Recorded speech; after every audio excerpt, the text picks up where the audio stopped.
Guys અમે finally અકાર પહોંચી ગયા, જોઈ લો અમારા ઘરે. અને આ છે મારો ભાઈ જે અભરાઈની સાફ સફાઈનું કામકાજ ચાલુ કરી નાખ્યું. ચલો ભાઈ, મજા આવે ને? હા, તું અમે હતાથી આ બધા કામ શીખી જા તો ભાભી આયા પસ્તો અમે આ બધું જ કરાવવાની.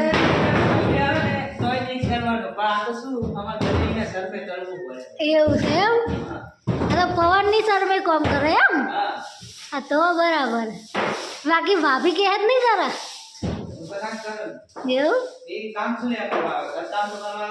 હા, એ વાત એ સાચી. તો ગાઈસ અમે પહોંચી ગયા આખા. જો અમારા ઘરે એ બધું કેવું પડ્યું છે, કેમ કે 3 મહિનાથી ઘર આપણું બંધ હતું. તો જો બધું કેવું થઈ ગયું છે. આ જો મંદિરમાં કેવું થઈ ગયું, જો બધું આ બધું સાફ સફાઈ કરવાની. હા, આ ગોદડા ને બધું કબાટ ને જો આ છે મારું ઘર. આ મમ્મી બેઠી, આ તલુ છે. તલુ તું શું આવ્યો? શું ખાય? કચેચી ને બધી મોસંબી કહેવાય. શું કહેવાય? મોસંબી. તલુ મોસંબી ને કચેચી કે કચેચી. કચેચી નહીં, આ છે દાદી. જો પોકી ગયા અમે. સારું, ચલો હવે તાણ હું ભાઈને સાફ સફાઈમાં થોડી મદદ કરું.